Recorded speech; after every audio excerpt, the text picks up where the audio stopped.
Hello everyone, कैसे हैं आप लोग? एकदम बढ़िया ना। आप ऐसे ही हंसते मुस्कुराते रहिए और हाँ, पढ़ाई भी करते रहिए। प्यारे बच्चों, आज की ये वर्तमान परिस्थिति कुछ ऐसी है कि हम घरों में बंद रहने पर विवश हो गए हैं। हमें बाहर निकलने पर प्रतिबंध लगा दिया गया है। इस भीषण परिस्थिति में सबसे ज़्यादा नुकसान अगर किसी का हो रहा है तो वो हम जैसे छात्र का, जो घरों में रहकर पढ़ाई भी नहीं कर पाते। उस परिस्थिति में हम हैं कि मतलब हम पढ़ भी नहीं सकते और पढ़ने से मना भी नहीं कर सकते। तो मतलब ये है कि हमारी ऑफलाइन पढ़ाई पूरी तरीके से बंद कर दी गई है। आज का स्टेटमेंट ये है कि हमारे मुख्यमंत्री साहब ने ये कहा, योगी आदित्यनाथ जी ने ये कहा है कि 10th 12th तक के जितने भी क्लास हैं, विद्यालय हैं, स्कूल हैं, उनमें सब में ऑनलाइन पढ़ाई ही होगी, पूरे साल होगी। पूरे साल सिर्फ ऑनलाइन पढ़ाई होगी, ऑफलाइन पढ़ाई नहीं होगी। ऑनलाइन पढ़ाई पर ही फोकस दिया जाए। अगर हालात सामान्य होते हैं, जो कि दिख नहीं रहे हैं, अगर हालात सामान्य होते हैं तब कहीं जाके ऑफलाइन पढ़ाई होगी। तो प्यारे बच्चों, और हमारे यहाँ जो वैक्सीन बन रही है, कोरोना वायरस की वैक्सीन बन रही है, उस वैक्सीन को बनने में आज अभी हम 2nd स्टेज पे हैं। 3rd स्टेज का ट्रायल भी नहीं शुरू हुआ है और 3rd स्टेज के ट्रायल में 7 से 8 महीने या 9 महीने लगते हैं। तो हमें सच्चाई को स्वीकार करना होगा। हम कहीं न कहीं घरों में रहने पर विवश हैं, तो पढ़ाई नहीं हो पा रही है। उसके लिए आपके पास विकल्प क्या होगा? और एग्ज़ाम मार्च में होगा, बोर्ड एग्ज़ाम 10th और 12th के। तो अगर एग्ज़ाम मार्च में होगा तो हमारे एग्ज़ाम उनसे पहले स्टार्ट होते हैं। अगर हमारे एग्ज़ाम उनसे पहले स्टार्ट होता है तो फरवरी लास्ट और मार्च में हमारा भी एग्ज़ाम होगा। और अब हमारे पास गिने चुने दिन हैं, गिने चुने। अगस्त पे हम लास्ट में हैं, सितंबर, अक्टूबर, नवंबर, दिसंबर, जनवरी, फरवरी। और बीकॉम फर्स्ट ईयर में 6 किताबें हैं। अप्रॉक्स 6 किताबों में 180 पाठ होंगे, 180 पाठ होंगे। और प्यारे बच्चों, 180 तो दिन भी नहीं बचे जितने दिन बाद पेपर है। मतलब हर दिन हमें एक पाठ पढ़ना है। अगर इसमें एक भी छुट्टियां ना हुई, संडे तो छुट्टी निकाल दीजिए, 30 तो छुट्टी निकल गई, मतलब 150 दिन में हमें 150 पाठ पढ़ना है। अभी इसी में दीपावली आएगी, दशहरा आएगी, ठंडी आएगी, ये सारी चीज़ें निकल जानी हैं। तो ओवरऑल ये कह लीजिए कि 120 दिन या 130 दिन, 120 से 130 दिन में आपको 180 पाठ कवर करना है। और अगर नहीं कवर कर पाए तो रिजल्ट 80% तो नहीं बनेगा, और अगर कवर कर ले गए तो 90% के ऊपर रहेंगे। ठीक बच्चों, तो आइए हम आप इस प्रण के साथ जुड़ते हैं कि नहीं, कुछ नहीं, दिग्विजय कॉमर्स क्लासेस है ना। अगर आप कॉमर्स के स्टूडेंट हैं तो आपके लिए सर्वोत्तम विकल्प है। दिग्विजय कॉमर्स क्लासेस पर आप जुड़िए। आप अपनी पढ़ाई को बेहद ही बिंदास तरीके से कीजिए। कॉमर्स के जितने भी सब्जेक्ट बनते हैं, हर एक क्लास के, BCom part 1, BCom part 2, BCom part 3, हर क्लास के सारे सब्जेक्ट इस ऑनलाइन प्लेटफॉर्म पर अवेलेबल हैं। आप हमसे हमारे व्हाट्सएप नंबर पर कांटेक्ट करिए और कांटेक्ट करके आप हमसे पेड क्लास के बारे में जानकारी ले सकते हैं। आपको पेड क्लास अवेलेबल मिलेगी, मतलब ये कि आप थोड़े से शुल्क भुगतान करके अपनी पूरी पढ़ाई प्राप्त कर सकते हैं। ठीक बच्चों, तो इस उम्मीद के साथ अगर आप हमारे चैनल पर नए हैं तो जल्दी से जल्दी सब्सक्राइब करिए, शेयर करिए, बेल आइकन ज़रूर दबाइए ताकि आपको हमारे लेटेस्ट वीडियोस के अपडेट मिल सकें। तो चलिए बच्चों, शुरू करते हैं। हमने बिजनेस कम्युनिकेशन की एक सीरीज शुरू की, बिजनेस कम्युनिकेशन, व्यावसायिक संप्रेषण। हमने बिजनेस कम्युनिकेशन की पूरी डेफिनीशन आपको पढ़ा दिया। बिजनेस कम्युनिकेशन की पूरी डेफिनीशन पढ़ाने के बाद हम उसकी विशेषता पर थे और हमने 5 विशेषता भी पढ़ा दी थी। आपको याद होगा, हमने पहली विशेषता कहा था कि संप्रेषण में कम से कम 2 व्यक्ति होते हैं। कोई अकेला खुद से कोई सूचना या संदेश खुद को कैसे देगा? अब उसे कोई सूचना पता ही है तो वो खुद अपने को सूचना देगा? नहीं। तो संप्रेषण में कम से कम कितने व्यक्ति होते हैं? 2। जैसे अभी जस्ट राइट नाउ मैंने आपको एग्जाम के लिए और आपकी पढ़ाई के लिए कुछ सूचनाएं दी, तो हम 2 थे ना, मैं और आप। तो संप्रेषण के लिए कम से कम कितने व्यक्ति होने चाहिए? 2। दूसरा, ये कम से कम है, अधिक से अधिक कितने हो सकते हैं? चाहे जितने हो। जैसे मैंने अभी जो सूचना दी वो पूरे भारत के लोगों के लिए दी, पूरा विश्व इसको देख सकता है, लेकिन स्पेशली वो सूचना यूपी के सारे स्टूडेंट के लिए तो ज़रूर से ज़रूर थी। ठीक बच्चों, तो ये मान के चलिए कि ऐसे ही मिनिमम तो 2 होते हैं और मैक्सिमम कितने भी हो सकते हैं। तो संप्रेषण में कम से कम 2 व्यक्ति होते हैं। दूसरी विशेषता, संप्रेषण में संदेश अत्यंत आवश्यक है। अगर इसमें संदेश ही न रहा तो सूचना या किस बात की? तो सूचना या संदेश का होना अत्यंत आवश्यक है। जो एक प्रेषक ग्राही तक भेजता है उसे ही सूचना या संदेश कहा जाता है। ठीक। तीसरा बताया था, संप्रेषण लिखित भी हो सकता है, मौखिक भी हो सकता है और भाव भंगिमा स्वरूप हो सकता है। तो अगर हम बोर्ड पे कुछ लिख के बताते हैं वो लिखित संप्रेषण होता है, और मैंने अभी जो आपको कुछ सूचनाएं बताई एग्जाम से संबंधित वो बोलकर बताई थी, लिखा नहीं था, वो मौखिक था। और भाव भंगिमा स्वरूप हो सकता है, जैसे लिखना होगा तो मतलब ये कि हम कोई एक चीज़ें, कुछ रीजनल गेस्चरल भी होते हैं, क्षेत्रीय रीजनल गेस्चरल कैसे कह सकते हैं, और कुछ साइन लैंग्वेज भी होती हैं। तो ये सब आगे आप पढ़ेंगे कि एक व्यक्ति, जैसे आप मेरे हाव भाव देखते होंगे कि मैं पढ़ाने के साथ साथ बॉडी लैंग्वेज इफेक्ट करती है।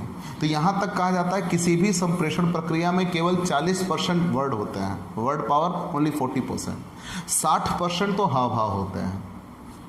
तो सामने वाला व्यक्ति वो संप्रेषण को 3 तरीकों से कर सकता है, लिखित, मौखिक और भाव भंगिमा स्वरूप। भाव भंगिमा स्वरूप क्या? हमारे हाव भाव से जब कोई सूचना या संदेश हो तो उसे ही भाव भंगिमा स्वरूप कहते हैं। मुद्रा, आसन, हाव भाव, गेस्चरल, शरीर की आकृति, वह आकृति आदि से सूचना या संदेश किया जाए। जैसे अभी कोई मान के चलिए व्यक्ति जा रहा हो और गले में बड़ी सी चेन और क्रॉस लगा हुआ है और कुर्ता वगैरह पहना हुआ है, तो आप उसे क्या कहिएगा? तो तुरंत आप कहिएगा कि भाई ये चर्च के पादरी हैं, फादर हैं, ईसाई हैं।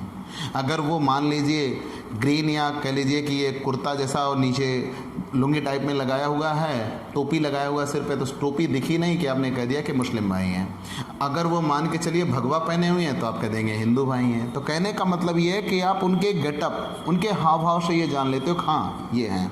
तो उनका रंग, रूप, उठने बैठने का तरीका, बोलने का ढंग, ये सारी चीज़ें भी एक प्रकार का संप्रेषण करती हैं। ठीक, आगे चलते हैं। संप्रेषण औपचारिक, अनौपचारिक हो सकता है। तो मैंने पहले भी बताया था कि अगर कोई सूचना या संदेश किया जाए तो जो नेटवर्क बनाया गया है उसी नेटवर्क में रहकर सूचना या संदेश किया जाए तो उसे औपचारिक कहते हैं। और अगर उस नेटवर्क के बाहर कोई सूचना या संदेश किया जाए तो उसे अनौपचारिक कहते हैं। जैसे अभी मैं अपने इस YouTube चैनल पर बोलूं कि भैया कोरोना वायरस ख़त्म हो गया, कुछ था ही नहीं, सब ये तो अफवाह थी। अब अगर ऐसा कह दिया तो जाहिर सी बात है ये एक अफवाह र्यूमर के रूप में आगे बढ़ेगा। एक 10 से कहेगा 10, 100 से कहेगा 100, 2000 से कहेंगे, मतलब ये बढ़ता हुआ चला जाएगा और बहुत जल्द ये शर तक पहुंच जाएगा। तो इसको कहीं कोई वेरीफाइड नहीं कर सकता ये किसने सबसे पहले कहा। ठीक, तो वो अफवाह होती है। तो अगर 2 प्रकार के देखेंगे, एक औपचारिक होता है और दूसरा अनौपचारिक होता है। औपचारिक किसे कहते हैं?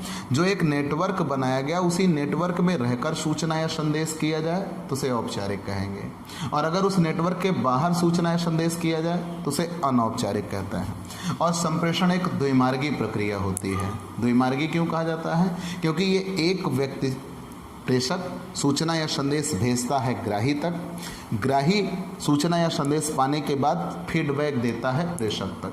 तो सूचना या संदेश प्रेषक से ग्राही तक आया, अब ग्राही से प्रेषक तक पहुंचेगी फीडबैक, इसीलिए इसको क्या कहा जाता है? 2 वे प्रोसेस, 2 तरफा प्रक्रिया कहा जाता है। आगे बढ़ते हैं। ये 5 विशेषताएं तो हम कल बता चुके थे। 6वीं विशेषता, संप्रेषण एक सतत प्रक्रिया है। संप्रेषण एक सतत प्रक्रिया है। Communication is a continuous process. सतत प्रक्रिया है। कॉन्टिन्यूअस प्रोसेस क्यों कहा जाता है? तो प्यारे बच्चों, आप जानिए कि जब कोई सूचना या संदेश किया जाता है तो क्या हम एक सूचना या संदेश के कर देने के बाद वहीं ठहर जाते हैं? नहीं।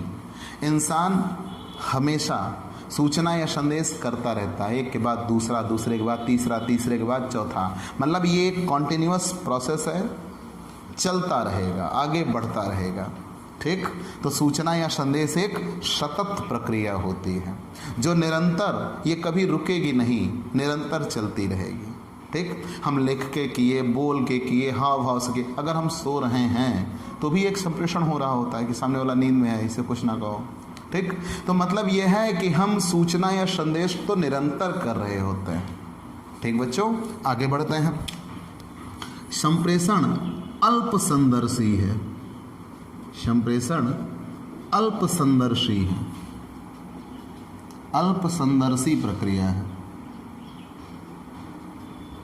अल्प संदर्शी क्यों कहा जाता है?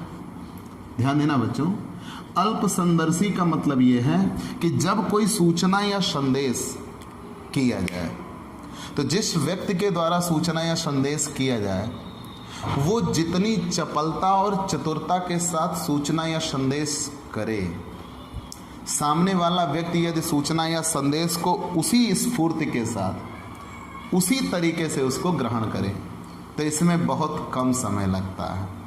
तो अगर सूचना या जैसे मैं आपको सूचना या संदेश कर रहा हूँ, मैं अपने विचार आपसे साझा कर रहा हूँ, तो जिस लहजे में और जिस तरीके से मैं सूचना या संदेश दे रहा हूँ, अगर आप सूचना या संदेश को उसी तरीके से प्राप्त करिए तो ये कहा जाएगा कि सूचना या संदेश अल्प संदर्शी प्रक्रिया है, इसमें बहुत कम समय लगता है।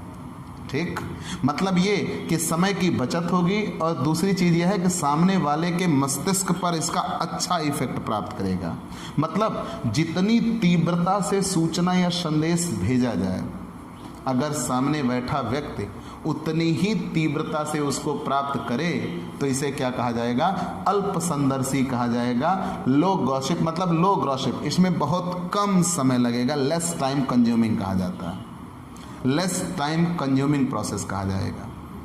ठीक, अल्प संदर्शी से तात्पर्य लेस टाइम से है कि थोड़ा समय लगता है। ठीक बच्चों, तो जब कोई सूचना या संदेश जितनी तीव्रता से किया जाए, सामने बैठा व्यक्ति इस सूचना या संदेश को यदि उतनी ही तीव्रता से ग्रहण करे तो इसमें बिल्कुल भी समय नहीं लगेगा, बहुत कम समय लगता है।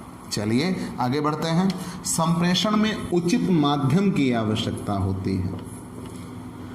संप्रेषण में उचित माध्यम की आवश्यकता होती है।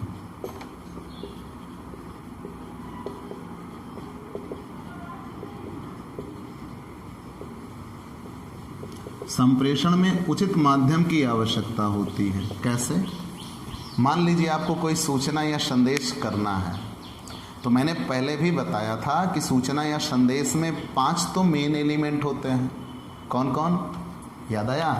प्रेषक, ये 5 तत्व तो मुख्य होते हैं। प्रेषक, प्रेषक से कोई सूचना या संदेश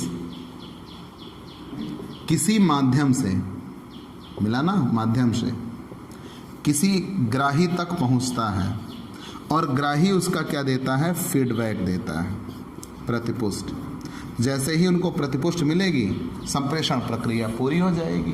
तो मैंने कल कहा था 5 होते हैं और चाहो तो यहाँ एक अलग से जोड़ दिया जाता है। एक होता है इनकोडिंग और एक होता है डिकोडिंग यहाँ पे। ठीक, ये दोनों तो अलग से जोड़ दिए जाते हैं, लेकिन मुख्य कौन होते हैं? 5। तो कोई सूचना या संदेश किसी प्रेषक के द्वारा किसी माध्यम से किया जाता है, तो संप्रेषण करना है तो संप्रेषण के लिए माध्यम का होना परम आवश्यक है। अगर माध्यम नहीं है तो आप सूचना या संदेश नहीं कर पाइएगा। तो सूचना या संदेश करने के लिए आपके पास क्या होना चाहिए? माध्यम का होना आवश्यक है। माध्यम का होना आवश्यक कैसे है? जैसे मैं आपसे सूचना या संदेश कर रहा हूँ तो लिखकर, बोलकर। और बेसिकली तो मैं यूट्यूब चैनल पर आपसे जुड़ा हुआ हूँ, तो हमारे पास आपसे जुड़ने के लिए माध्यम क्या है? यूट्यूब चैनल है। ठीक बच्चों, तो माध्यम का होना अत्यंत आवश्यक है। जैसे आजकल सूचना या संदेश देने के लिए सबसे ज़्यादा इस्तेमाल क्या किया जाता है? Mobile phone.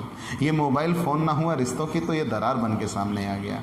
पहले लोग एक दूसरे का हाल चाल जानने के लिए उनके घरों तक पहुंच जाते थे, मिलते थे। अब क्या हुआ? सुबह शाम में एक बार फ़ोन कर लिया, हाँ भाई सब कैसा है, ठीक है ना, एकदम बढ़िया, बस मिल गया। ज़्यादा हुआ वीडियो कॉलिंग कर ली। तो मतलब ये है कि हम दूर होते जा रहे हैं, कहीं ना कहीं दूर होते जा रहे हैं, लेकिन सूचना या संदेश पहुंच रहा है। तो जब सूचना या संदेश पहुंच रहा है तो उसे ही क्या कहा जाएगा? यहाँ सूचना या संदेश पहुंचने के लिए एक माध्यम की आवश्यकता होती है। हम वर्ल्ड की पूरी न्यूज़ जान जाते हैं टीवी पे, रेडियो पे या मोबाइल फ़ोन के इंटरनेट पे।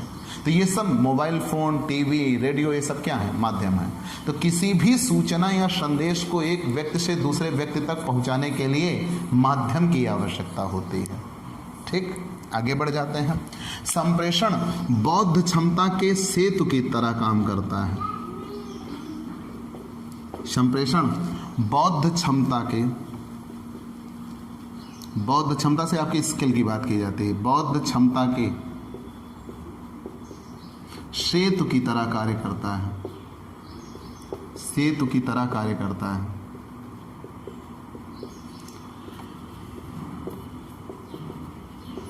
प्यारे बच्चों, ये बताइए, क्या किसी व्यक्ति के पास संपूर्ण ज्ञान होता है? नहीं, बिना गुरु के ज्ञान नहीं होता। और अगर गुरु आपको मिला, ठीक, बिना गुरु के ज्ञान नहीं होता। गुरु दो शब्दों से मिलकर बना होता, गु और रू। गु मतलब होता अंधकार को दूर, अंधकार, और रू मतलब होता को दूर करने वाला। ठीक, तो जो आपके जीवन के अंधकार को दूर करता है वही आपका गुरु होता है। ठीक बच्चों, चलिए मान लिया। लेकिन यहाँ पे आते हैं तो कहा गया संप्रेषण बौद्ध क्षमता के सेतु की तरह कार्य करता है। तो मैं अपने ज्ञान और विचार आपको बताता हूँ, तभी आपको वो ज्ञान और विचार मिलते हैं। तो आपका भी तो बौद्धिक विकास हुआ जब आपको कोई सूचना या संदेश मिला, किसी व्यक्ति के विचार आप तक पहुँचे, आप उसके विचारों से ओतप्रोत हुए, तो जाहिर सी बात है हम दोनों का विकास हुआ। तो संप्रेषण बौद्ध क्षमता के सेतु की तरह कार्य करता है। ये तो मान लिया कि संप्रेषण बौद्ध क्षमता के सेतु की तरह कार्य करता है। लेकिन और अगर हम ये कहना चाहें तो जैसे कि इसमें सूचनाग्राही और प्रेषणकर्ता दोनों मौजूद होते हैं, दोनों के अपने अपने अनुभव होते हैं। मैं अपने अनुभव से आपको कुछ बता रहा होता हूँ और आप अपने अनुभव से कुछ मुझे भी समझा सकते हैं या फीडबैक दे सकते हैं। तो जब दोनों ने अपने अपने अनुभव एक दूसरे से साझा किए तो जाहिर सी बात है, एक अगर कोई ऐसा संप्रेषण है जो शोर रहित है, जिसमें किसी प्रकार का नॉइज़ नहीं है, एक अच्छा संप्रेषण है, तो दोनों की बौद्ध क्षमता का विकास होगा। हमारी भी स्किल बढ़ेगी और आपकी भी स्किल बढ़ेगी। याद करिए, मैंने आपसे कहा था ना, एक विचार आपके पास हो, एक विचार मेरे पास हो। मैंने अपना विचार आपको दे दिया, आपने अपना विचार हमें दे दिया, अब हम दोनों के पास दो दो विचार हो गए। That's the power of communication. ठीक बच्चों, आगे चलें। चलिए, तो संप्रेषण बौद्ध क्षमता के सेतु की तरह कार्य करता है। और अंतिम, संबंध विकसित करने का यंत्र होता है। संबंध विकसित करने का यंत्र होता है। संबंध विकसित करने का यंत्र होता है।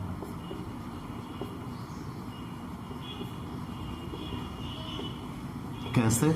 आइए बच्चों, आपको आपकी भाषा में, हाँ जी हाँ, 18+ की भाषा में समझाता हूँ। कैसे? आप बताइए कि अगर मान लीजिए किसी के घर एक बिटिया है, उसको शादी करनी है, तो जब उसको शादी करनी है तो वो सामने उसके कहते हैं ना कि वर देखने के लिए जाते हैं, घर घर जाते हैं, 2 4 10 घर जाएंगे, जहाँ के बारे में उनको सूचना मिलेगी कि इस जगह एक लड़का है, ये इतना पढ़ने में ठीक है या जॉब कर रहा है। तो उस बिटिया के बाबूजी या बड़ा भाई सब लोग वहाँ जाते हैं उस वर वाले के यहाँ। वहाँ बैठ के आपस में बातचीत होती है। वो अपने बच्चे के बारे में बताएंगे, वो अपनी बिटिया के बारे में बताएंगे, और दोनों लोग आपस में बैठकर बातचीत किए।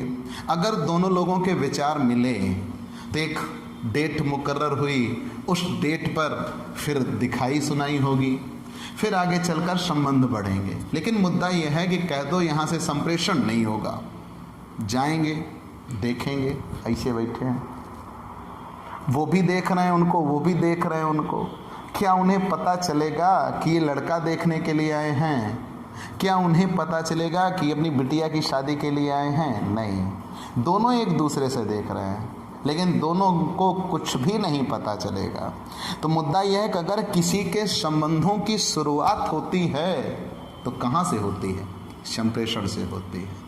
आप किसी को दोस्त बनाइए, अरे बॉयफ्रेंड गर्लफ्रेंड कुछ भी, तो क्या आप बिना उससे बात किए बना सकते हो? हाँ, हो सकता है। आप उसको बोल के बताते हो, भाई आप किसी से दोस्ती करते हो तो आप उससे बोल के दोस्ती करते होंगे ना, बोला तो संप्रेषण हुआ। चलो लेटर लिख के कर दिया, ठीक। कुछ हिंदी फिल्मों में दिखाया गया है कि एक ने लेटर लिखा, दूसरे ने लेटर लिखा, लेटर के जरिए दोनों एक दूसरे से जुड़े हुए थे, देखते पहचानते नहीं थे, तो लेकिन होगा तो एक प्रकार का संप्रेषण रिटर्न हो रहा है। चलो ये भी नहीं किया तो हम कोई भी सूचना या संदेश अपने इशारों से कर सकते हैं, हाथ आंख आदि का प्रयोग कर सकते हैं, ठीक। तो इनसे भी तो हम सूचना या संदेश करते हैं। तो सीधा कहने का मतलब यह है कि अगर संप्रेषण ना हो तो संबंध विकसित नहीं हो सकते। तो संबंधों के विकसित करने का यंत्र क्या होता है? संप्रेषण होता है, ठीक बच्चों। तो ये सारी तो थी विशेषताएं। अब हमें जानने हैं संप्रेषण के क्षेत्र अथवा कार्य, ठीक। आइए क्षेत्र अथवा कार्य पे चलते हैं।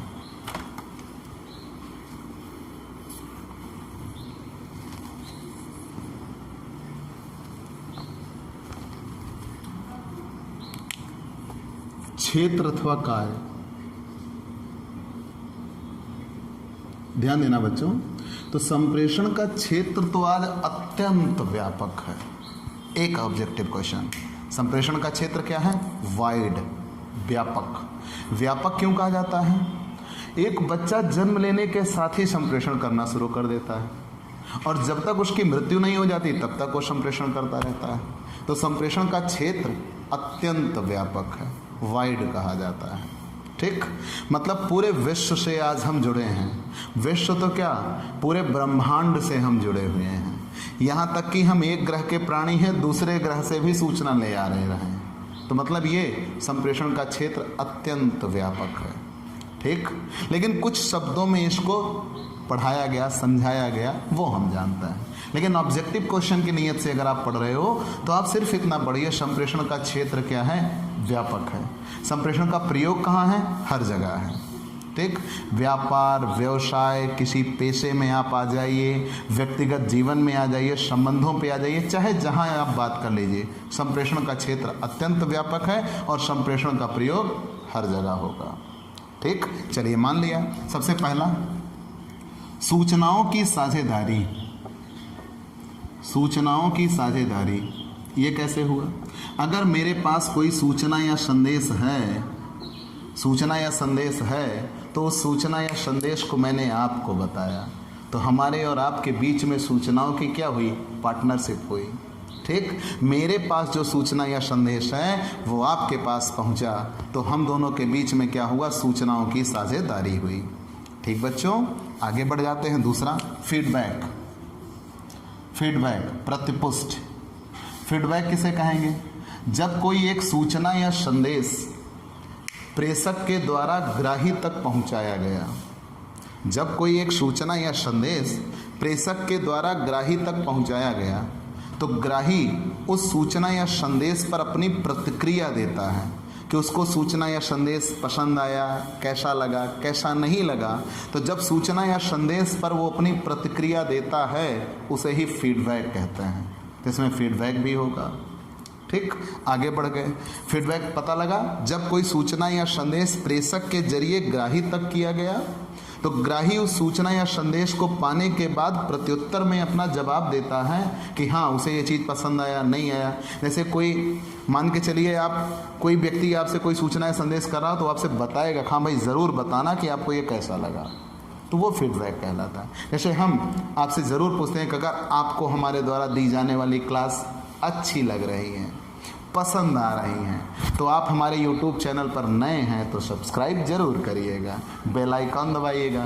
तो जैसे ही आपने थम्स अप लाइक किया, सब्सक्राइब किया, हमें पता लग गया कि हाँ आपको हमारा चैनल पसंद आ रहा है। ठीक बच्चों, आगे बढ़ जाते हैं।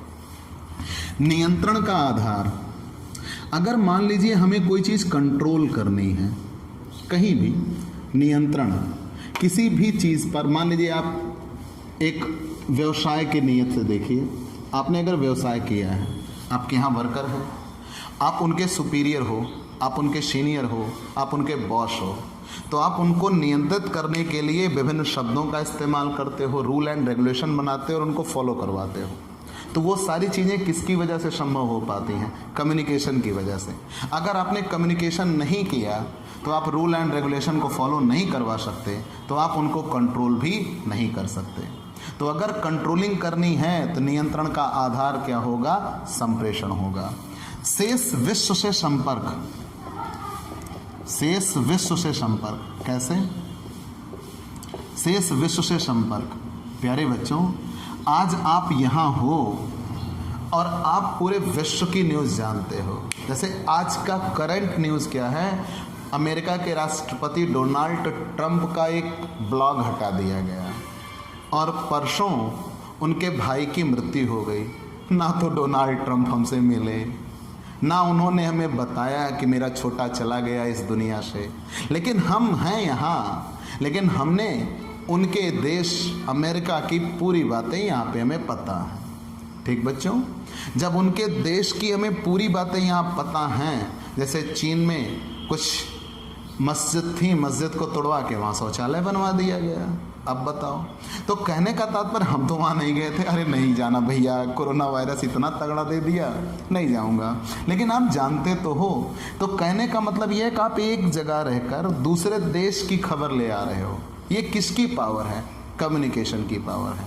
आज ये चीज़ें किससे संबंध हुई हैं? संभव हुई हैं कम्युनिकेशन से संभव हुई हैं कि हम एक स्थान पर रहकर पूरे विश्व से संपर्क कर लेते हैं। मनोरंजन, मैं वो टॉपिक बता रहा हूँ जो पूछे जाते हैं। मनोरंजन, आप फिल्में देखते हो जी, आप फिल्में देखते हो तो मनोरंजन के लिए देखते हो, लेकिन वो एक प्रकार से आपको संदेश भी देती है। जैसे मैं भारत देश में बनी सारी फिल्मों में सबसे बेहतर फिल्म मानता हूँ पैडमैन।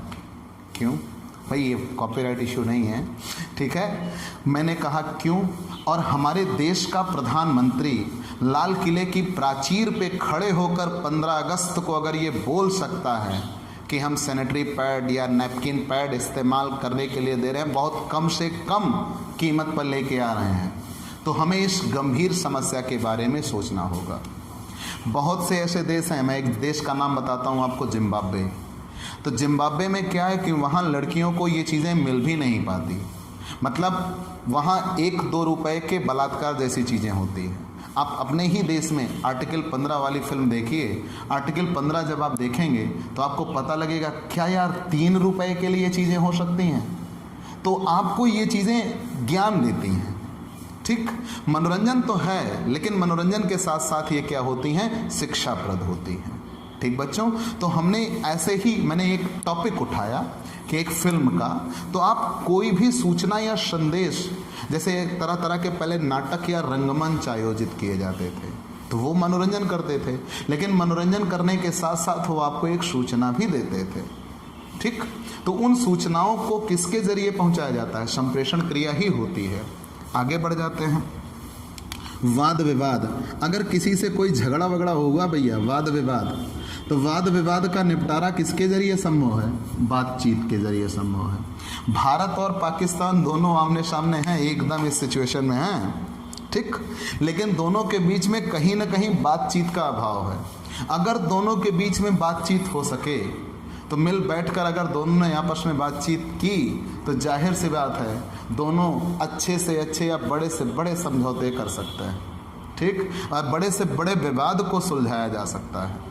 ठीक बच्चों, तो वाद विवाद का निपटारा अगर हो सकता है तो किसकी वजह से हो सकता है? संप्रेषण। अगर बेहतर संप्रेषण हुआ तो वाद विवाद नहीं रहेगा।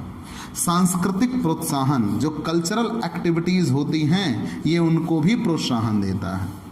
ठीक, सांस्कृतिक प्रोत्साहन जैसे बहुत सी चीज़ें होंगी, आप प्रतिस्पर्धा के युग में अन्य देश प्रदेश से आप तुलना कर रहे होते हैं, तो जो सांस्कृतिक चीज़ें होती हैं, ठीक, जो तरह तरह के भाषण प्रतियोगिताएं आदि आयोजित की जाती हैं, उनको भी ये प्रोत्साहन दे रहा होता है। तो ऐसे ही अनुनय विनय क्षमता का विकास, आपको और चीज़ें मिल जाएंगी। समस्या का समाधान, सोचिए एक टॉपिक ये मिल जाता है, समस्या का समाधान। अगर कोई समस्या है तो उस समस्या को समझाने का, उस समस्या को सॉल्व करने का सबसे बेहतर चीज़ क्या है? जैसे मैं आपसे कहूँ कि आपको अगर मेरे द्वारा पढ़ाई जा रही चीज़ें नहीं समझ में आ रही हैं, जो टॉपिक नहीं समझ में आ रहा है, आप तुरंत कमेंट बॉक्स में सेंड करिए, हम आपको उसका जवाब देंगे। आप हमें व्हाट्सएप करिए, हम उसका जवाब देंगे। तो समस्या आपको हुई थी, आपने उस समस्या को हमें बताया और हमने उस समस्या का समाधान किया, उस समस्या को आपको बताया, सुलझाया। तो ये किसकी वजह से संभव हो पाया? संप्रेषण की वजह से संभव हो पाया। तो किसी भी समस्या का समाधान किस में निहित है? संप्रेषण में निहित है। ठीक बच्चों, तो ये सारी चीज़ें तो हमने आपको समझाई, बताई, बेहतर तरीके से आपने सीखा। आप आगे हम अगले दिन अगले वीडियोज़ के साथ आपसे पुनः मिलेंगे। आज की क्लास में सिर्फ इतना। अब ऐसे ही वीडियोज़ आपको मिलेंगे, ऐसे ही हम आपकी क्लासेस पढ़ाएंगे। अगर आप हमसे संतुष्ट हैं, आप अपनी पढ़ाई को और भी शानदार बनाना चाहते हैं, तो हमारे व्हाट्सएप नंबर 9984358237 पर आप व्हाट्सएप करिए। आपको आपकी पढ़ाई के बेहतरीन अनुभव से आपको ज़रूर यहाँ पे साझा किया जाएगा। आप अपनी पढ़ाई को और भी शानदार बना सकते हैं और हमसे पेड क्लास ले सकते हैं। ठीक बच्चों, तो अगर आप हमारे चैनल पर नए जुड़े हैं तो सब्सक्राइब करिए, शेयर करिए, लोगों को बताइए और अपनी पढ़ाई को और भी शानदार बनाइए। हम आपसे कल फिर मिलेंगे। चलते हैं दोस्तों, बाय बाय दोस्तों।